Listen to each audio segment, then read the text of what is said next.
Okay, here we go. Welcome to the project cost management knowledge area. The learning objectives for this knowledge area is at the end of this training, you'll be able to define the cost management processes and understand how the processes interact within the cost management knowledge area. You'll define cost management terms such as level of accuracy, cost estimate versus cost baseline versus performance measurement performance measurement baseline and life cycle costing. You'll identify the role of the project manager in cost management. You'll be able to define the cost estimating techniques. You'll be able to describe the difference between cost baseline and the project cost budget and demonstrate an understanding of the components that makes up each. You'll be able to articulate the importance of cost management to the success of overall project and the project manager. And then you will also be able to perform earned value management techniques. Okay, so for an overview, cost recognition. So, no, let me start with cost management includes the processes necessary to manage costs. There are 4 processes involved in cost management, and those 4 processes are documented in your cost management plan. Your cost management plan is a subsidiary of your project management plan and thus subject to change control, just like your other subsidiary plans. Your cost baseline also becomes a part of your project management plan, and that cost baseline, once approved, is subject to change control. When you are thinking about your cost planning, you want to think about several different things. Cost recognition. So think about that when you're talking about the cost of your project, that the cost may be recognized differently by different stakeholders, right? And it may be recognized differently at different times. So some stakeholders may recognize costs when the funds have been committed. So, you know, when you're in an organization and they are distributing limited funds to the projects that they're going to complete in this year, right? Now, your organizational finance person might count your costs when they've committed the funds. So they say, oh, okay, this project is getting $1 million. Then now they have set aside that $1 million. They have considered that $1 million as not available to spend for anything else. So they've committed those funds. And then you have in your procurement department or your assets department, they may consider the cost when the order is placed. So what they do is maybe they will issue a purchase order, and when they issue the purchase order, they'll put that money aside, right? And that's not available for anything else. So when that order is placed, they will recognize the cost. And then your accounts payable department may not recognize the cost until the item is delivered. So they don't consider it spent until you guys actually receive the item, and then or they may consider it spent when the invoice is received or when the invoice is paid, right?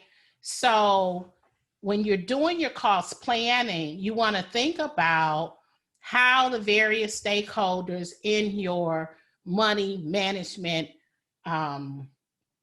in your money, that's a part of your money management organization, how do they recognize costs? How and when do they recognize costs?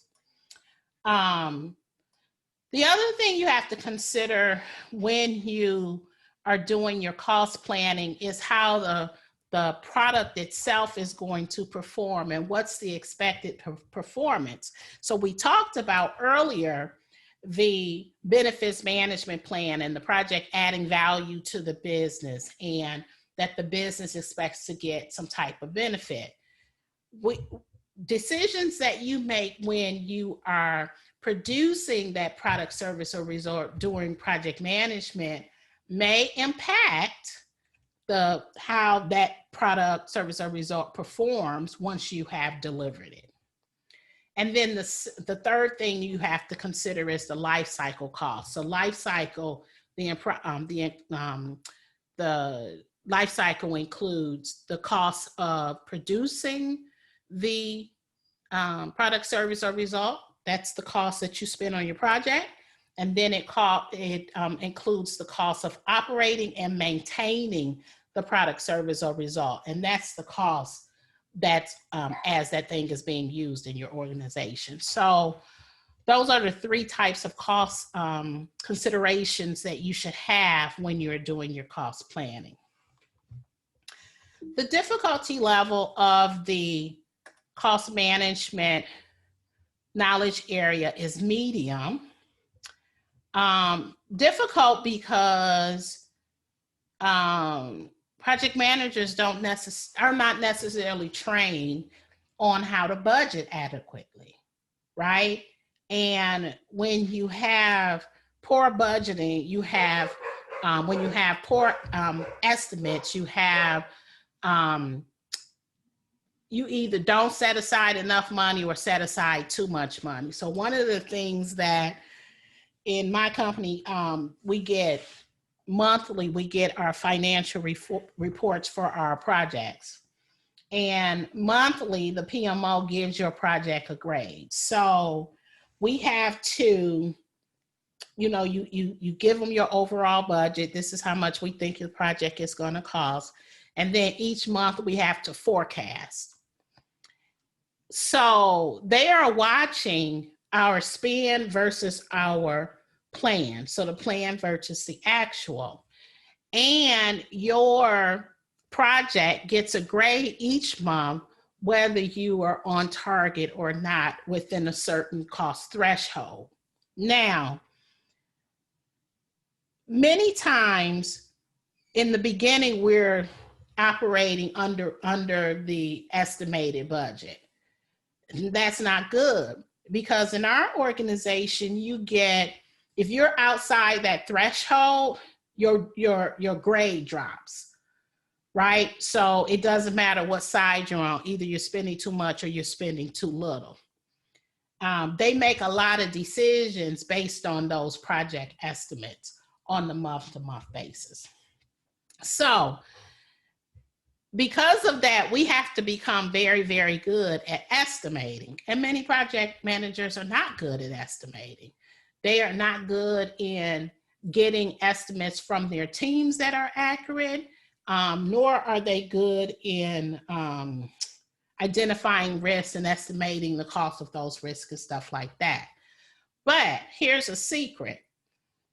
If you are doing the same or similar types of contracts, you can use historical information to get your project estimates to become more accurate, right?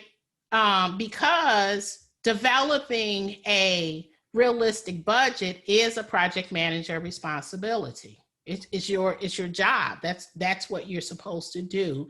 The organization is looking at you as the expert on this project, and they want you to tell them how much it's going to cost. Cost management is, of course, one of those metrics that's going to be essential, that your project, the success of your project is going to be graded on, right? So making sure that you're completing or creating a realistic budget is important. So many of the times, the reason why the budget is not adhered to or it's not accurate, you may have, anytime the budget is not accurate and you either don't have enough money to produce what you're supposed to produce, or you have runaway costs, right? Your project is getting out of hand cost-wise. That's going to cause you to have poorly motivated team members, right? And it's going to cause you to have low quality deliverables, especially as you begin to put the brake on the cost. And now people have to start operating in a way that's different than how they have been operating, which means that they may start giving you deliverables that is not correct. Teresa, in a real life example, why is that? Sounds like morale went down because you didn't budget properly. Yeah, because many times, this is what typical project managers do. I didn't budget this activity correctly. So I said it was going to take you 8 hours. Well, now it's taking you 15 hours already, and you're not even 60% done. So you got another 5 maybe hours to go, but I didn't budget you for that additional 5 hours. You already over budget. I need you to slow down on charging to my project code. Right? That's kind of what we do. And then it puts the team member under pressure, and they're like, okay, well, let me deliver to you, whatever. And it reduces the quality of your deliverables if you didn't estimate it right. But if you estimated it right, if you estimated too much, if it was an 8-hour deliverable and now you've estimated 40 hours for that deliverable, now, because of planned procrastination, that's student syndrome, right? They're going to take up the whole 40 hours, and that's money that's being spent towards, that could be spent towards something else, right? So you don't want to overestimate either. The best thing to do is to try to use either your historical information or historical information from other projects similar to yours that you're about to embark on and give good cost estimates. They're like, we're going to go through some of the techniques for how you can get cost estimates today, but it's a science to producing really good cost estimates. Okay, so life cycle cost. So the life cycle cost includes total cost of ownership. It's the project cost, it's the money that you spend to create the product, service, or result, and then it's also the cost of operating and maintaining the product, service, result. So your decisions that you make when you're building the product, service, or result can and will impact how that product, service, and result performs financially once you hand it over to the organization. So some tailoring considerations when you are planning for your cost management is your knowledge management. Does your organization already have information readily available for you to look at those historical numbers? Do you have access to that type of information? If you don't have access to it organizationally, you as a project manager should start building your own repository. Like I will go back on past budgets in a minute and look, well, what did this thing cost me the last time? The other thing you want to consider is, does the organization have cost estimating or budgeting related policies? So sometimes organizations will have a policy based on how much reserve you can add to your project, or they may have policies regarding how your WBS connects with your control accounts. So you definitely want to go and see if your organization has any policies, procedures, or guidelines regarding managing your costs. The other thing has to do with the earned value management. Does your organization use earned value management to manage their projects? I like it. Like, I'm old school, I guess, because there's a lot of argument that's coming out lately saying that earned value management is not a good way of managing performance on your project. But that's what I grew up on. That's what I like. And that's been the most effective for me. The other thing you want to consider is if your organization uses Agile. So are there Agile methods used? And if there are, how will those methods impact your cost estimating? How does Agile impact your cost estimating? And then what about your financial governance? Does the organization have formal governance around cost estimating or managing the money, any auditing or whatever like that? So you have to consider that. In an agile or adaptive environment, you're not going to necessarily have detailed costs at the beginning of your project, right? So you will do a high level forecast of what you think the project labor costs are going to be. And then you will, as you go through iteration, you'll be able to adjust those labor forecasts. Your detailed estimates is going to come at the iteration. Once you find out the work that you're supposed to be doing during that iteration, that's when you're going to do the detailed planning and cost estimating.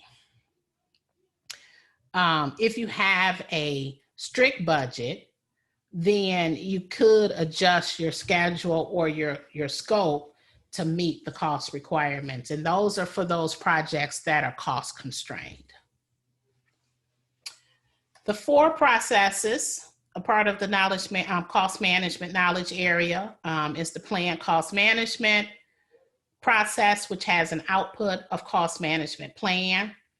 The estimate costs process has an output of the cost estimates. And of course, the basis of estimate. Don't forget the basis of estimate, because every time you give an estimate, you should give a basis of estimate. Then the determined budget has an output of your cost baseline, and that's going to be your approved project budget. And then your control cost process has an output of cost forecasts. So let's start with plan cost management. So this is the process of defining how your project costs are going to be estimated, budgeted, managed, monitored, and controlled. You're going to perform this process once or at predefined points in your project. So you can perform plan cost management at the beginning of your project, or you can do cost management at the beginning of each phase. Do the cost management planning. The plan cost management process answers the question, how will you effectively manage your project to the cost baseline? How will you control costs? How will you manage cost variances? So how are you going to effectively manage your project to come in on budget? How are you going to control as you go through executing the project? The costs are going to fluctuate. How are you going to control those costs? And then when those costs are fluctuating, how are you going to manage those cost variances? The cost management plan may also answer the question, who's going to pay for it? Who's going to pay for it? And it may also answer the question of where, if financing is needed, where are you going to get the money? Where are you going to get those finances? The key benefit of this process is that it gives you guidance and directions on how the project cost should be managed throughout your project. You should do this planning early in your project, and it should set the framework for a coordinated and efficient performance of each of your cost management processes. The ITTOs for your plan cost management starts with your project charter. Remember, your project charter is going to have a high level budget identified there. It may also have the who can approve, certain amounts in, within your project. Then your other input is going to be your project management plan. So of course, you're going to need to have the schedule management plan, the risk management plan, and then your enterprise environmental factors. If there's any market condition or cultural impacts to your cost planning, and then organizational process assets. Your tools and techniques is going to be expert judgment, data analysis. So you may be doing some alternative analysis to determine how you're going to fund your project. You may want to do some alternative analysis to discuss the techniques you're going to do to control your project, etc. And then of course you have meetings, and your output is going to be your cost management plan. Your cost management plan is going to describe how your cost is going to be planned, structured, and controlled.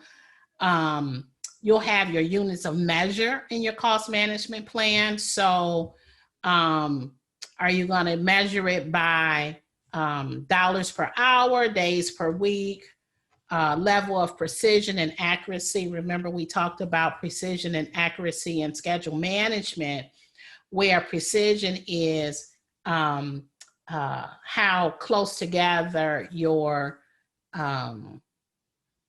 actual values come in, and then your accuracy is how close to the target you are. Your cost management plan also may have those control thresholds. Again, we talked about that in schedule, and that is where you say what variance is going to be acceptable, right? And at what point in your project with your cost variance are you going to act, either use a corrective or preventative action. You also talk about what your rules of performance measurement is going to be. So how are you going to gauge performance on your project, and how you're going to report costs. Your next process is going to be your estimate costs process. Your estimate cost process is the process where you're going to be developing a guesstimate, I say guesstimate, on what monetary resources you're going to need to complete your project. You're going to perform this process periodically through your project as you need it, and you're going to develop this approximation for each resource and activity that's needed to complete the project. And where do you get these from? You get them from your work breakdown structure. Estimate costs may have some considerations such as resources, labor, equipment, material, services, and facilities. You may also want to consider special cost items like the cost of financing, the cost of quality and risk efforts, any contingency costs you're going to have in there, indirect costs like your overhead costs, if there's going to be any currency exchange rates or other types of fees surrounding your currency, and then of course the cost of training, travel, and communications. The key benefit of this process is that it determines the monetary resources that's going to be required for your project. Remember that it is the project manager's responsibility to develop a realistic budget, right? And so in estimating these costs, you're going to be creating a budget, surrounding these estimates. The types of costs that you should consider as you are doing your cost estimate is going to be fixed versus variable. So your fixed costs are going to be the same amount throughout the life cycle of your project. Maybe you have to rent a piece of equipment. Maybe you have to rent a facility. that would be the same. Your costs will be the same every month. Your variable costs are going to be costs that vary depending on its usage. So your labor costs may be variable. Your utility costs may be variable. And then you have direct and indirect costs. So your direct costs are going to be costs that's billed directly to the project, and for things that you may have to purchase or use by the project. And then indirect costs are going to be costs that's going to be shared or allocated across multiple projects. That could be that is your overhead cost, but it could be things like your manager's salary. And then you have your sunk costs. So a sunk cost is a cost, money that you've already spent that you cannot recover and you didn't get the value from it, right? So sometimes you could drive down the street and you can see these commercial strip malls. They in mid-project, right? They started them, but they didn't finish them. Well, the money that they spent to start them is sunk costs. If they don't come back and finish that project, which many times they don't, they sell them to somebody else, but that money that they spent is sunk costs. They can't recover the cost and they can't recover the value that they spent that money on. Your cost estimate is a prediction of the likely cost for the resources needed to complete your project. These estimates are going to be based on information that you have at that point in time. Obviously, the more information you get, the more detailed and accurate your cost estimate is going to be. You also must consider cost trade-offs, risk, and alternatives. So that's when you do your alternative analysis, like, should we buy it or should we make it? Should we buy it or should we lease it? Should we hire this higher level, higher cost resource and get the job done faster? Or should we hire the lower level resource and get the job done cheaper? Also, your cost estimate should be reviewed throughout your project so that it becomes more accurate as you get more detail. And cost is typically expressed as a unit of currency, but it can be expressed as another unit of measure. You can do your costs in like hours, right? So you could do a cost estimate based on the number of hours that you're going to be estimating. As you get more information, your estimates become increasingly accurate. And so there are three types of estimates, cost estimates you're going to want to know in detail. So you should write these down, and I will put these in my brain dump too, if I were you. That's going to be your rough order of magnitude estimate, or ROM estimate. Sometimes they call it ROM estimate, ROM. And your ROM estimate is going to typically be the one that you have at the beginning of your project during the initiation. And that ROM estimate is going to have an accuracy of -25% to +75%. So what does that mean? That means that your actual cost could come in -25% up to +75%. So if your cost estimate came in at 100, with the ROM estimate, that's saying that your actual cost is going to be between 75 and 175. You see that? That's how that works. And then the second kind of estimate is going to be your budget estimate. You typically get a good budget estimate during your project planning. And that's going to have a range of -10% to +25%. So that's your budget estimate. And then you have the definitive estimate. Now, this definitive estimate, the closer you are to executing that activity, you should have your definitive estimate.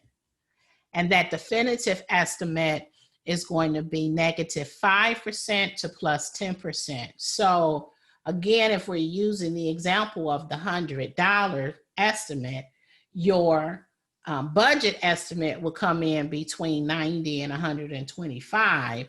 Your definitive estimate is going to come in between 95 and 110. So your range gets smaller and smaller as you get closer and closer to the actual time of the work. You should have the detail that you need to have a more accurate estimate. You also want your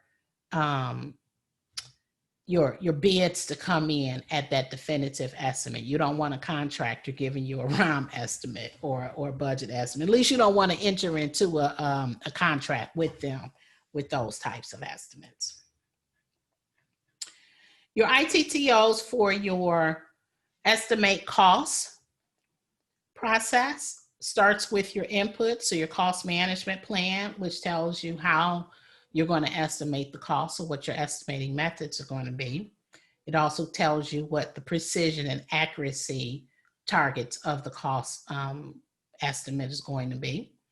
Your quality management plan is going to give you the information you need about what type of cost premium is going to be for the quality. And then your scope baseline is going to tell you what you're estimating the cost on. So it provides you that work breakdown structure. You're going to be developing your costs based on those work packages. And then your project documents, your lessons learned, your project schedule, your resource requirements will tell you how many of which type of resource you need and what hours you're going to need them for. And then your enterprise environmental factors and organizational process assets are also inputs. Your tools and techniques, which should look familiar to you, are going to be expert judgment. So we know that's somebody that has prior knowledge on cost estimating. Then you have your analogous, your top-down estimating, your parametric, which is your estimating that is done by mathematical calculation. Your bottoms-up estimating, that's when you count everything from the bottom up. So you go from activity all the way up to total cost. Remember that bottoms-up estimate is going to be more costly. It's going to be more accurate, but it's also going to be more costly. Then you have your 3-point estimating, where you are taking the sum of your pessimistic, your most likely, and your optimistic, and either giving it a weight on your most likely and dividing it by 6, or just taking those 3 numbers, adding them together and dividing them by 3 for your triangular formula. The other technique is going to be your data analysis. Again, you're going to do some alternative analysis on how you're going to approach the different cost points. And you may do some reserve analysis to determine how much reserve you're going to need to put on the various cost estimates to protect you from variation in the delivery of your project. You also, based on the quality requirements, may do some analysis on the cost of quality and how much more you may have to add to your cost estimate to cover the quality requirements. You may list this information, this cost estimating information, in the project management information system. And remember, I keep telling you this these PMIS systems it could be like an Excel spreadsheet. That could be your PMIS for your costing, right? So don't think it has to be this big, fantastic enterprise level system. It could be Excel spreadsheet. And then, of course, you're going to use decision making. You may have to do some type of voting on the alternatives, right? And so if you use the voting, of course, I told you the acronym for the voting is DUMP, right? Dictatorship, unanimity, majority, and plurality. And then you may also do some multi-criteria decision analysis to vote. The outputs for your cost estimating is going to be, of course, your cost estimates, and then the basis for estimates. So every time you have an estimate, you have to give a basis of estimate, and that is how you came up with the estimate, where you get the numbers from. What assumptions did you make? What constraints were you thinking about? And then you have your project document update. So you may update your assumptions log. You may update your lessons learned register. Okay, let's do a test your understanding. I'm going to start a poll here. And this poll is going to be about the types of estimating. So what you're going to do is you're going to select the correct type of estimating based on the scenario. So let's look at the first scenario. The storefront across the street just opened a few months ago. The project manager sits down with the contractor who did the work there and asks him to help her figure out how much it will cost to build out her storefront. He takes a look at the equipment she wants to buy and the specs for the cabinets and seating and tells her what she can do with the budget she has. Is that expert judgment, analogous, bottoms up, 3-point estimating, or parametric?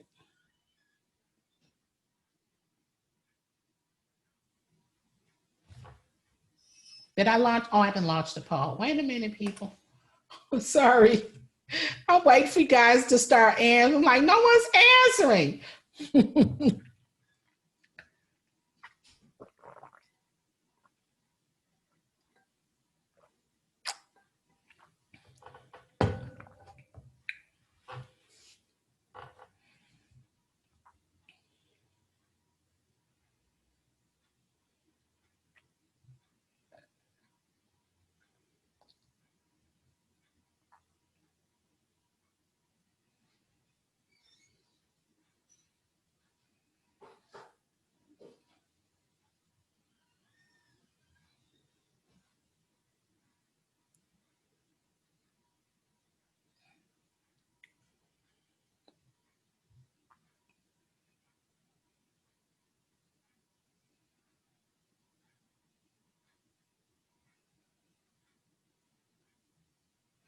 Okay, with 80% of the votes in, I'm going to go ahead and end this poll.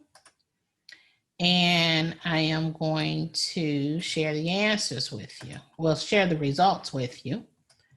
83% of you said that the correct answer was expert judgment, and you would have been wrong. The correct answer is analogous estimating. Why? Because you had historical information. So he actually looked at historical information. He looked at the specs, he looked at the equipment, he looked at the specs for the cabinet, he looked at her seating, and then he was able to tell her what it might cost her from a top-down perspective. Okay. Stop. I got that wrong. I thought it was expert judgment. Yeah. A lot of people mix up expert judgment with historical, with the analogous, and the difference is analogous always has historical information. Data. Mm-hmm. Yep. Another definition. Okay. Okay, let me relaunch the poll. And your next scenario says the project manager creates a spreadsheet with all of the historical information from similar remodeling projects that have happened on her block. She sits down and types in the customer's desired fixtures and the square footage of the room to generate an estimated cost. Is that expert judgment, analogous, bottoms up, 3-point estimating, or parametric?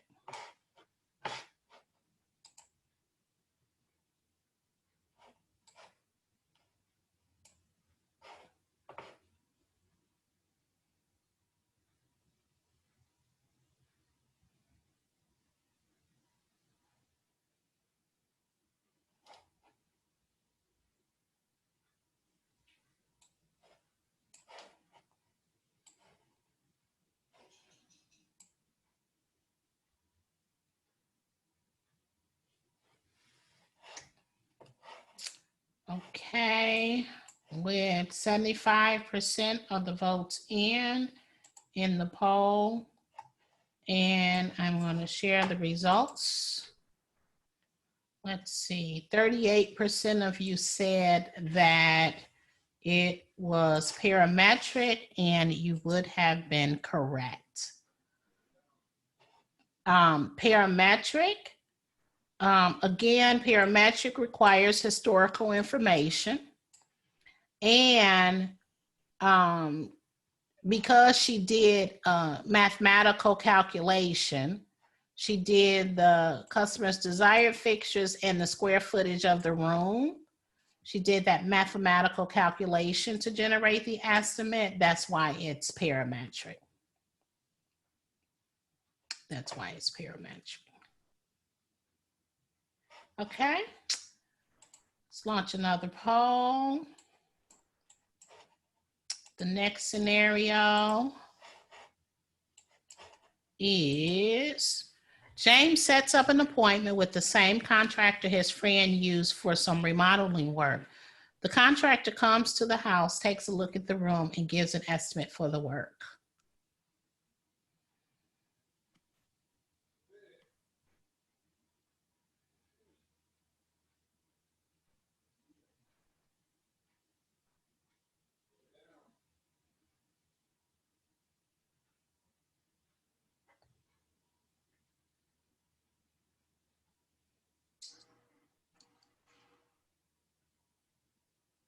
Okay, with 80% of the votes in, I'll share the results. 86% of you said that the correct answer was expert judgment, and you would have been correct. Expert judgment. This contractor did not use any historical information. He just took a look at the job and he gave him an estimate based on his prior expert judgment. If he had historical information, then it would have been analogous. Okay, I will launch another poll for the next scenario. And that is the project manager figures out a best case scenario, a likely scenario, and a worst case scenario. Then she uses a formula to produce the expected cost of the project.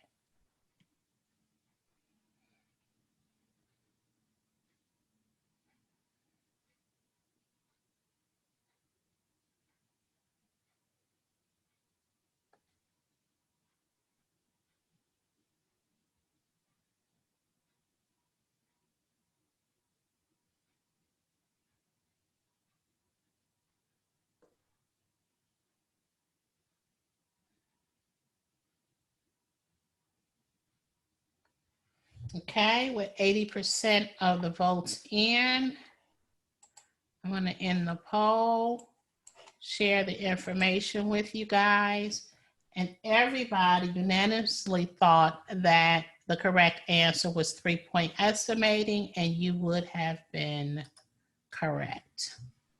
Good job. Launch another poll for the next scenario. And the scenario is the project manager sits down and estimates each activity and resource that she is going to need.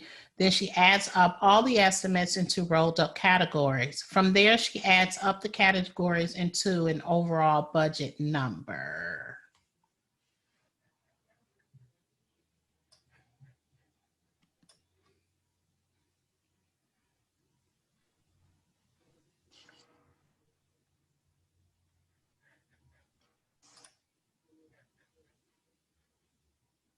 Okay, with 87% of the votes in, I will share the results.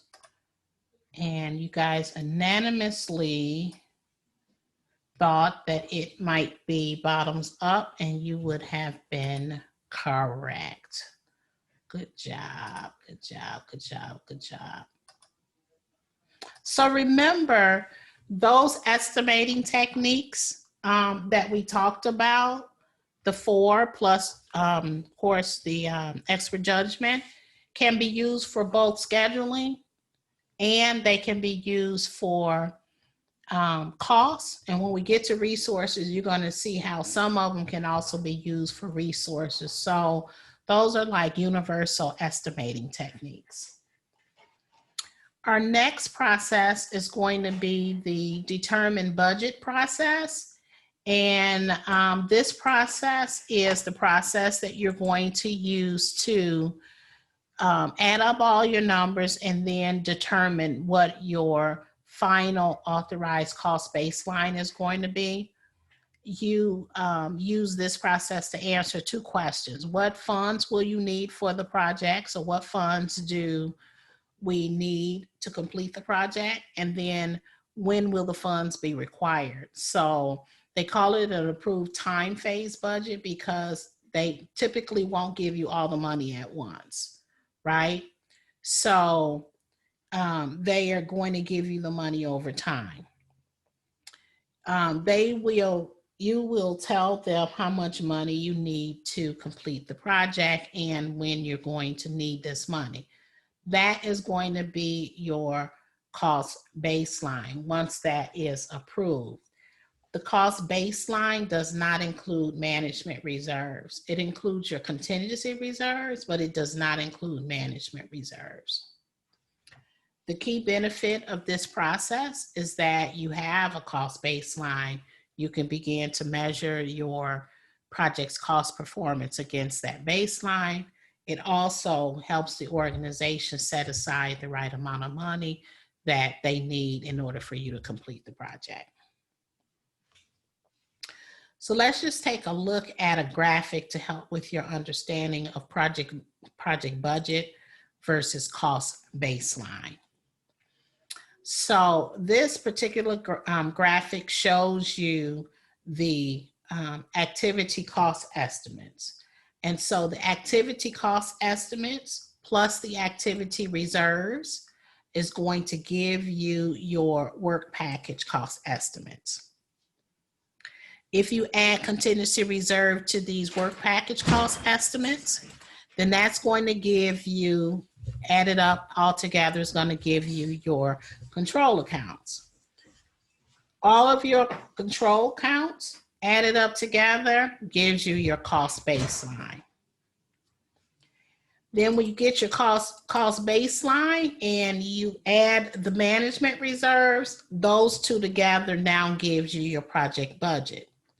So your project budget is your cost baseline plus management reserves. Now, you will use your organization process assets to tell you how to add reserves to your project. And those reserves are going to be under the control of the project manager. Your management reserves are going to be under the control of management. And therefore, you are going to need a approved change request in order to access those management reserves. The estimate for your managed reserves and your contingency reserves could be a fixed number or a percentage of the cost, or determined by some other mathematical model that you decided when you were planning your cost management.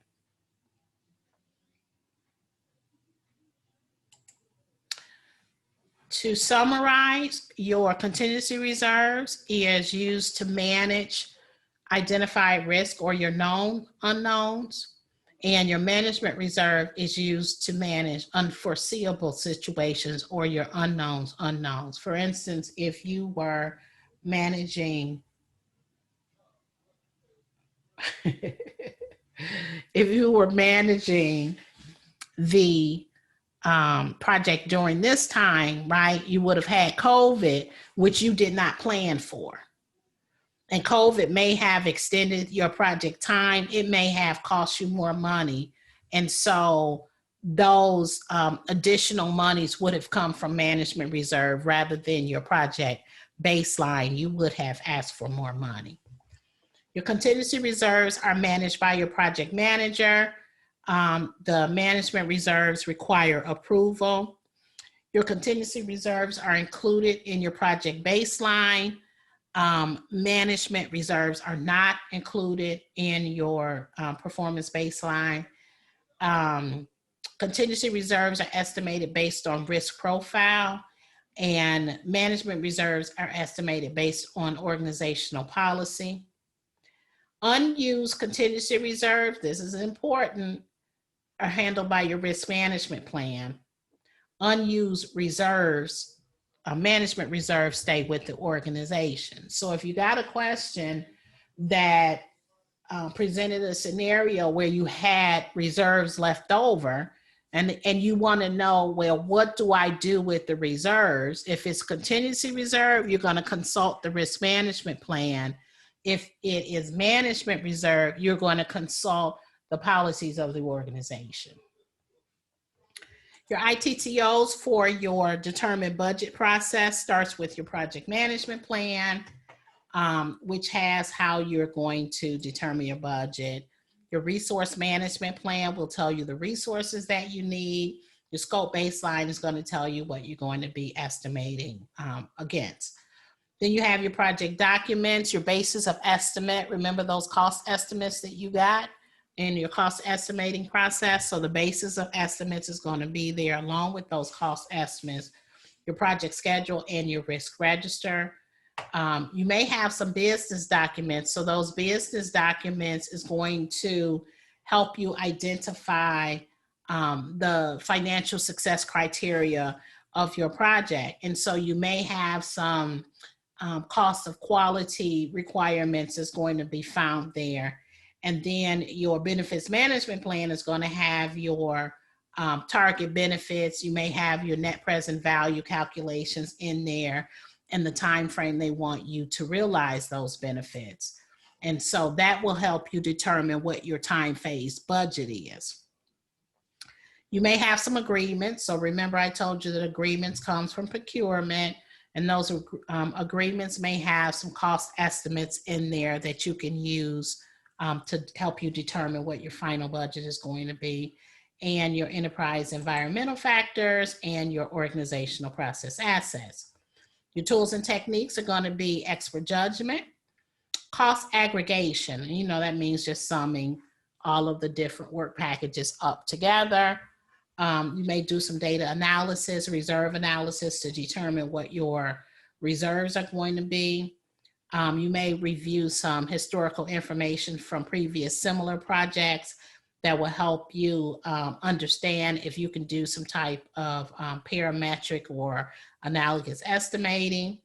You may have some fund limit reconciliation. So the organization, as they are giving you these funds, these are time phase funds, they want you to reconcile the money that they've already given you. So they want to say, well, what did you spend that money on and what's next? How much more do you need in this coming up period? So that would be your funding limit reconciliation.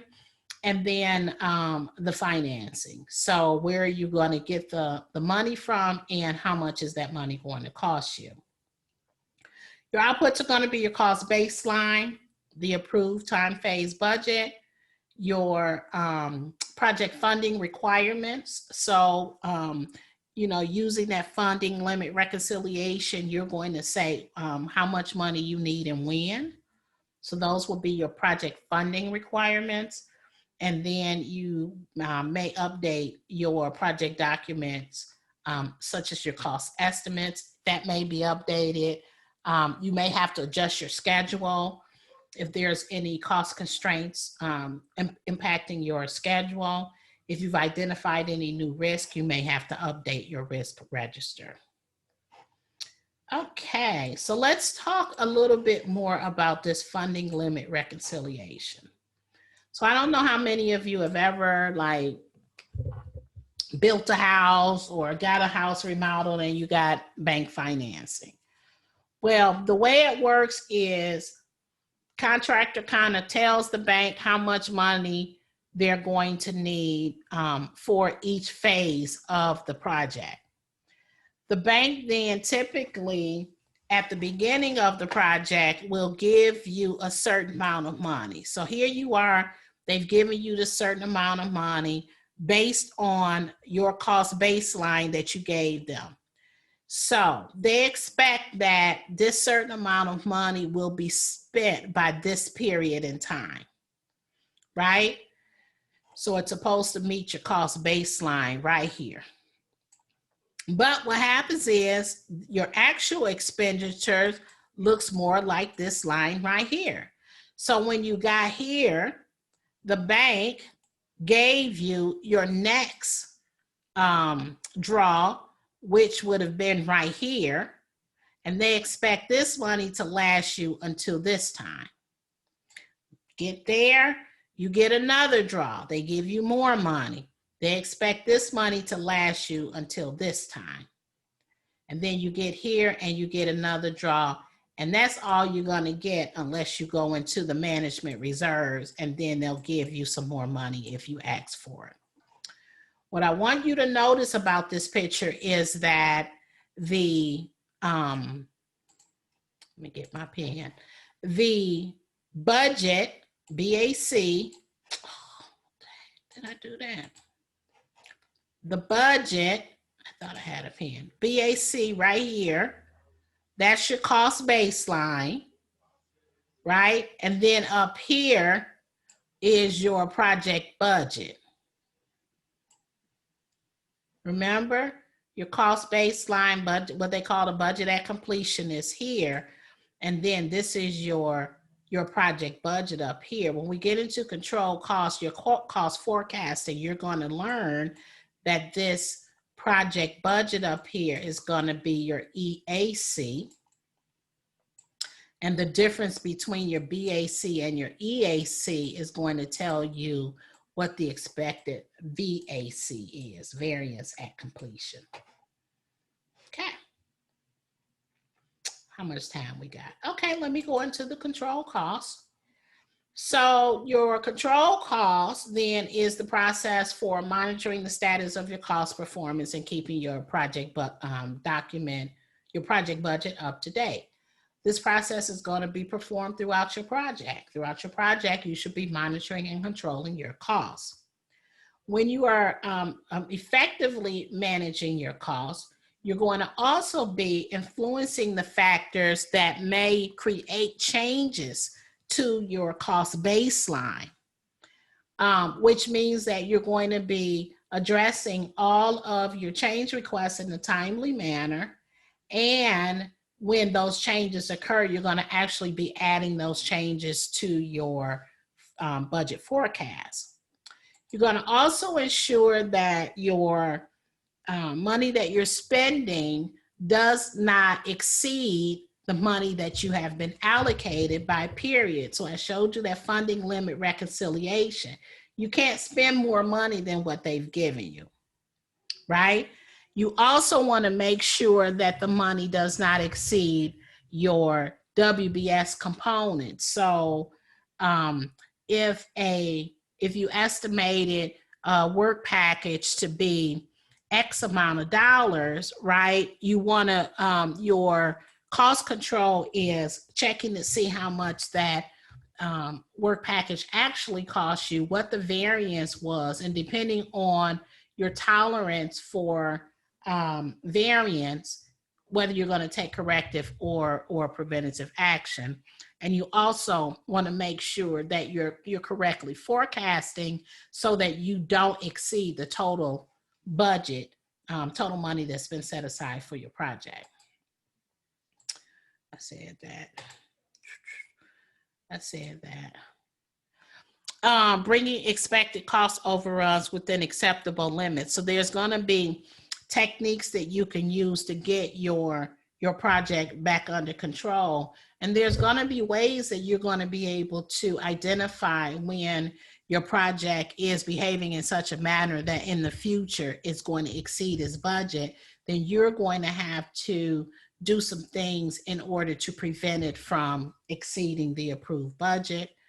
And then you want to make sure that you're informing the appropriate stakeholders of all the improved changes to cost, including the PMO that first allocated you the money.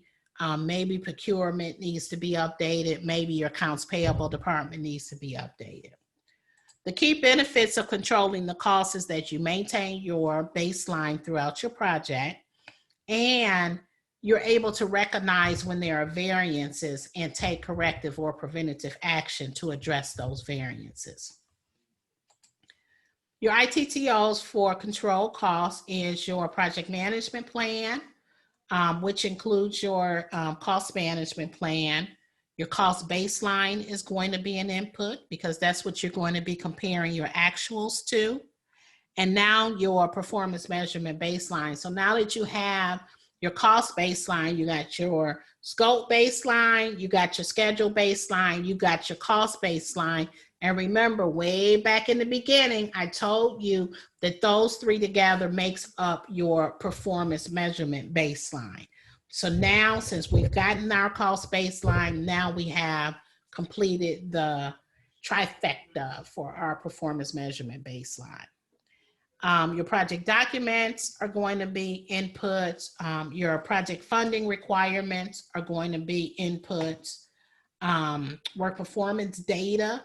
So what's the status of your the budget and the work that's being done? That's going to be an input. And then your organizational process assets.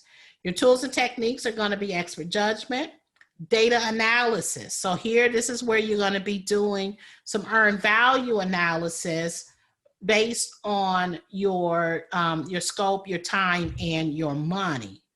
You're also going to be doing some variance analysis. So you're going to be comparing your estimate to your actual. So what your planned cost was to your actual cost.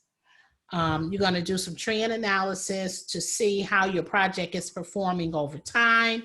You may do some reserve analysis to see if and when you're going to need to use your contingency reserve or your management reserve. You'll use some forecasting techniques like to complete performance index. How well does my team have to perform in the future in order to meet our original cost estimates? And then you may house the information in your project management information system. Your outputs are going to be your work performance information, your calculated project variances, and your forecasts are all work performance information. Call forecasts, change requests. If you need to make any changes to your cost baseline, you're going to issue change requests. Project management plan updates. If any of your project management plan components are going to be updated as a result of your cost control, then of course you're going to issue the change request for those as well. And then your project document updates. Your tools and techniques, earned value management. So this is going to be a methodology that you're going to need in order to evaluate how well your project is performing. You evaluate it by integrating scope, schedule, and resource, scope, schedule, and costs in order to understand how your project is performing. The principles of earned value management can be applied to all projects in any industry because it is monitoring the three key dimensions for each of your work packages and control accounts. The three dimensions are scope, time, and money. The earned value management base metrics starts with your budget at completion. This is your project baseline. And then the budget estimate that you computed when you first planned your project. That's what this is.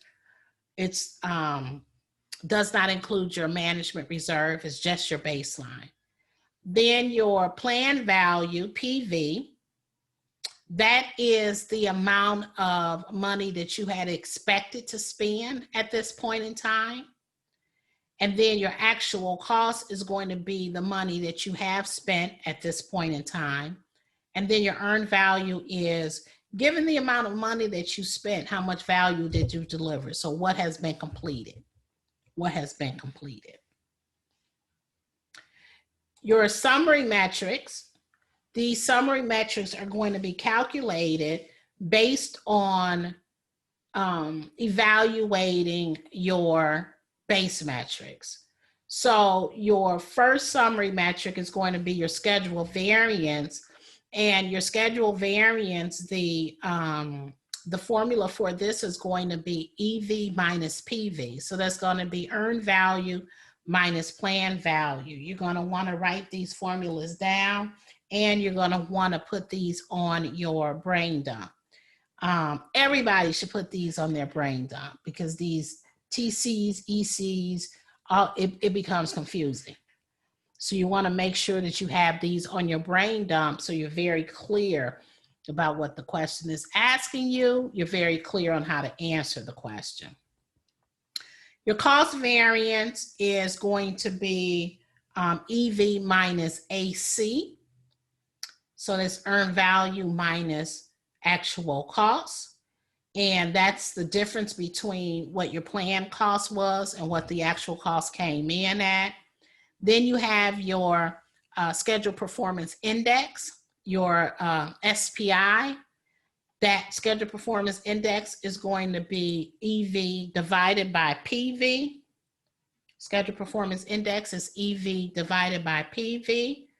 And that tells you how well your schedule is performing. So how well are you managing your time? Your next summary metric is going to be your cost performance index, or CPI. The formula for that is going to be EV divided by AC. EV divided by AC. So when you look at these different formulas, right? I want you to notice something. I want you to notice that EV is going to be a part of each formula. Let me get a different pen color. I'm gonna use the blue. EV is going to be a part of each formula. So you're always evaluating your plan and your actual against earned value. When you are evaluating it against the plan, that's going to give you your schedule metrics. That's going to give you your schedule metrics. When you are evaluating it against your costs, your actual costs, that's going to give you your cost metrics. Variance, of course, means the difference between. So you're going to have your mathematical equation number. I don't know what that is. So your mathematical something. You guys know what these things are. The difference. Here's the difference. And then when you are looking at indexes, you're looking for a ratio. So it's always going to be a division sign. That's what I was saying, the sign. It's always going to be a division sign. So with your schedule performance index is going to be EV divided by PV. And then with your cost performance index is going to be EV divided by AC. I want you guys to remember that. That's going to be important. I didn't want the pen. Thank you for breaking that down because I've always gotten, you know how I am with numbers and math, but now that makes me more confident in knowing that I always will have an EV in it. But then when I break it down, because schedule variance is the SB, and I know that's about my schedule, so then that will be the PV. So Yeah. and for me, with the type of brain that I have, because I'm kinetic, that's going to help me to learn. Yeah. Yeah. Thank you. Oh my Yeah. God. So whenever I see PV, I think about schedule. Yeah. And whenever I see AC, I think about cost. Yeah. Yeah. Oh Lord, thank you. Whew. So now the schedule performance index and the cost performance index are both telling you how your project is performing. So your schedule performance index is going to say how well you're managing your time. Your cost performance index is going to say how well you're managing your money. And the ratio that comes out once you do that dividing, the ratio that comes out, if it is more than 1, it's good. If it's less than 1, it's not so good. So more than 1 is better. More than 1 is better. That's a key concept that you're going to want to remember. And what do I mean when I say more than 1? So if you have a schedule performance index of 0.9, right? That means that your team is operating your schedule at 90% efficiency, right? So for every dollar that you spend, you're only getting 0.9 90 cents worth of completion.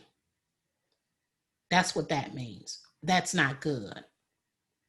But if your schedule performance or your cost performance index ends up being more than 1, so say you get a cost performance index of, come on, pen thing, 1.1, what that's saying is your team is operating at 110% efficiency.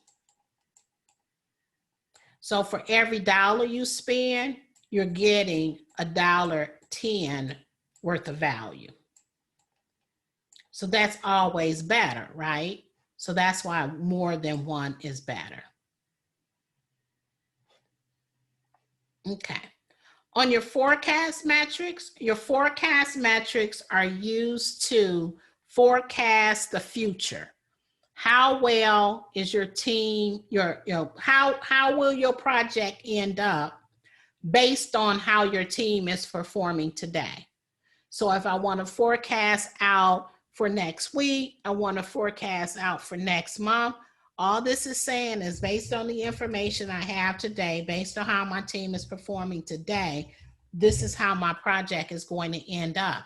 And it's going to tell you how you need to behave as a project manager, what corrective or preventative actions you need to take as a project manager to either keep your project on track, get your project off back on track, or prevent your project from going off track in the first place. So your forecast metrics are going to be your estimate to complete, how much more money is going to be needed to finish the work that's remaining. How much money is going to be needed to finish the work that's remaining. The formula for your estimate to complete is going to be EAC minus AC. And that assumes that you have a valid original estimate. That assumes you have a valid original estimate. Or another formula that can be used for your ETC is going to be reestimate. If your original estimate is flawed or no longer valid, then you're going to have to reestimate the remaining work. And in that case, your ETC will be whatever number you come up with your re-estimate. Your most popular formula for ETC is going to be this one, EAC minus AC. That's your estimate at completion minus your actual cost, minus how much you've already spent. Your next forecast metric is going to be your estimate at completion, and there are various formulas for the estimate at completion. And we'll talk about those on the next slide. Then you have your variance at completion. And your variance at completion is what's going to be the difference between what your organization set aside for the project versus what you budgeted. And that's going to be your BAC minus your EAC. So your estimate at completion is going to be subtracted from your original baseline budget, and you're going to come up with your variance at completion, VAC. So let's look at the different formulas for your estimate at completion. So the very first one is if your original estimate is flawed and you have to do a re-estimate on your estimate to complete your bottoms up, then you're looking at AC plus bottoms up ETC. You'll use this when your original estimate is flawed. Then you have a typical, and that's where you have BAC divided by CPI. And that is when you expect the current spending trend to continue. So what that means that how your project is operating today, cost-wise, you expect it to continue to operate like that. And how do you know how it's operating cost-wise? You look at your CPI, right? CPI tells you how your project is performing cost-wise. Now you take your CPI and you divide that into your budget at completion, and that's going to tell you what your estimate at completion will be. Then you have the atypical estimate at completion formula. That's going to be AC plus BAC minus EV. So that's going to be your budget at completion minus what you've already completed plus the actual cost, so how much you've already spent. You're going to use that one when the past performance is not typical. So it's atypical and you're going to get your project back on track, then you're going to use this atypical formula. This is going to be the most popular formula. The fourth formula for your EAC is going to be your date constrained formula, and that is actual cost plus your budget at completion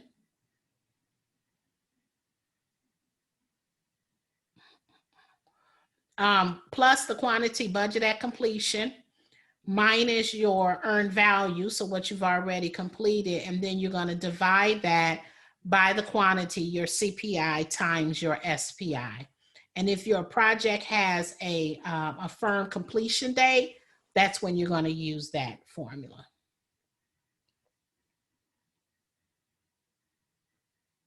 So the thing that I want you to notice about this estimate at completion formula is, oops, I was trying to erase everything. Okay, the thing I want you to notice about this estimate at completion formula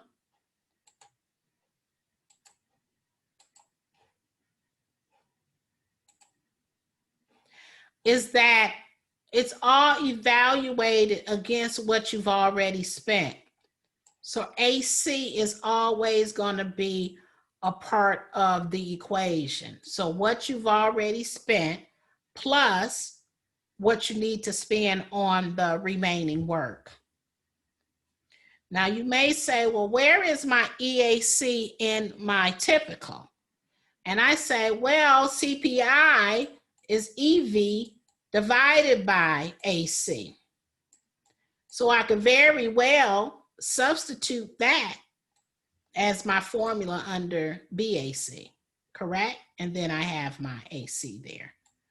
So your AC is going to always be included in the formula, AC plus whatever the remaining work is.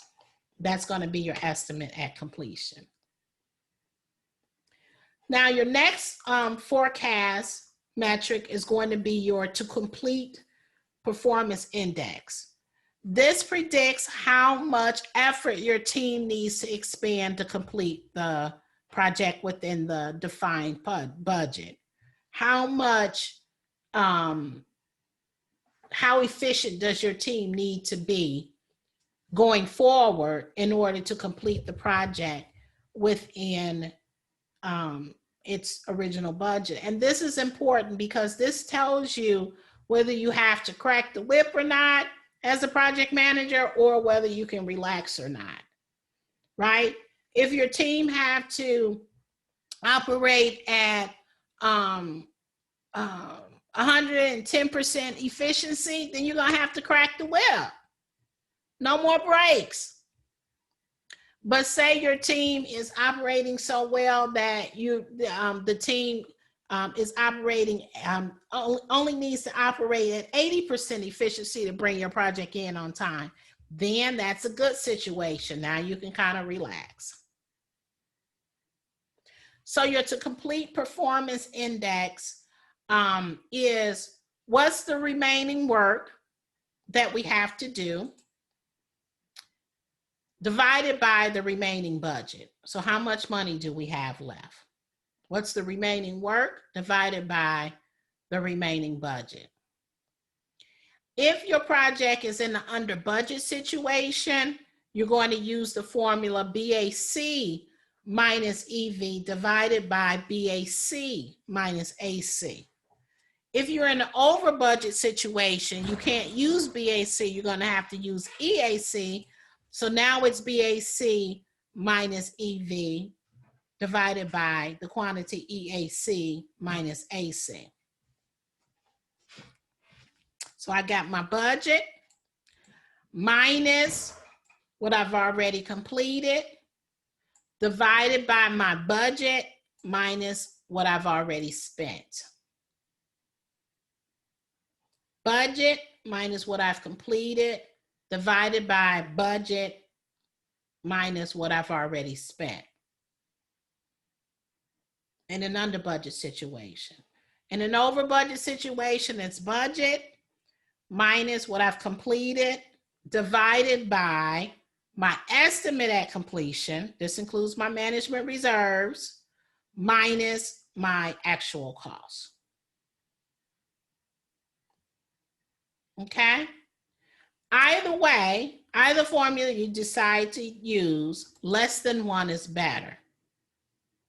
You want your team operating at an efficiency that's less than 100%. So if your team is operating at, if your calculation comes out at 110, that means your team has to operate at 100%, 110% to get 100% value. So be mindful that this is opposite of SBI and CPI. With SBI and CPI, more than one is better. With TCPI, less than one is better.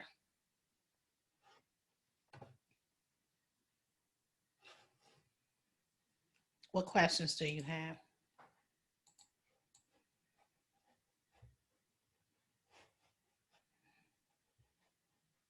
Okay.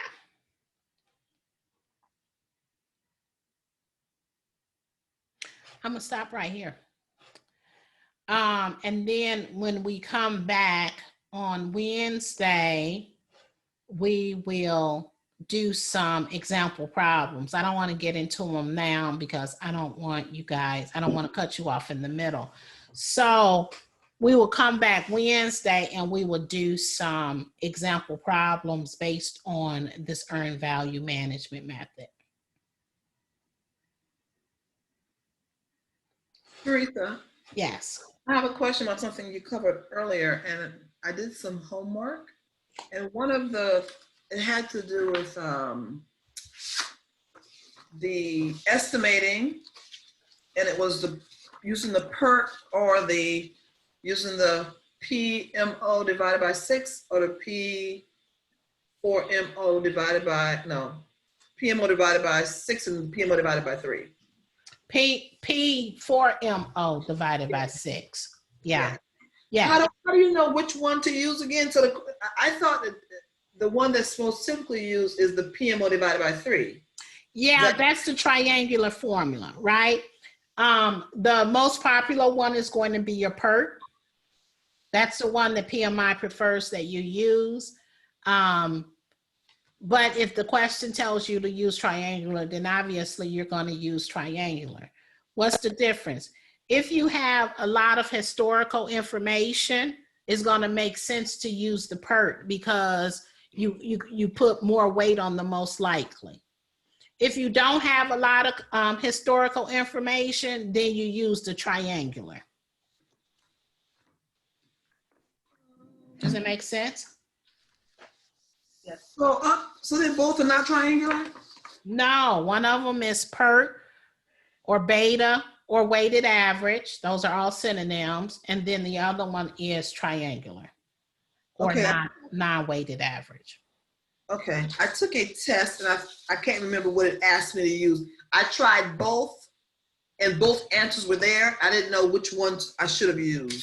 Yeah, you're going to use the PERT unless they specifically tell you to use the triangular.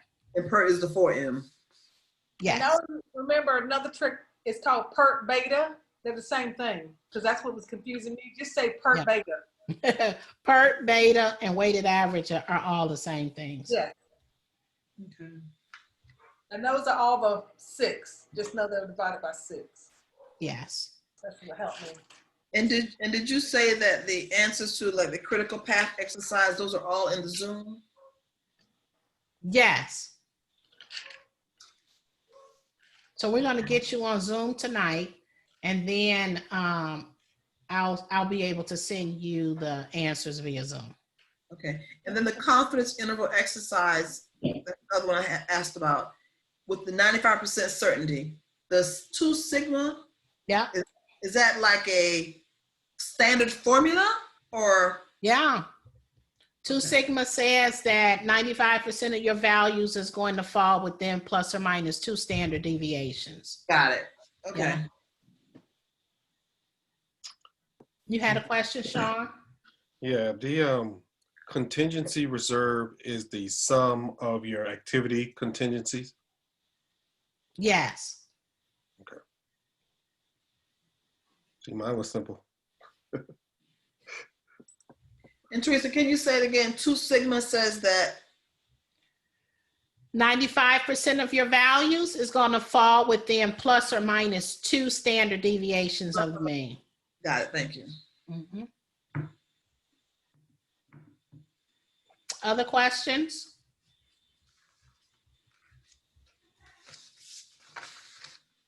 No? Moria, you good? Oh, she left. Okay. All right, guys. So that's it. Don't attempt to do your earned value homework yet. Let's finish going over earned value, and then we'll do some sample questions on Wednesday, and then you can do your homework from there. Teresa, did you say the midterm was this week? Yes. And do we do Yes. that on our own time? Yes. Okay. But here's the thing though.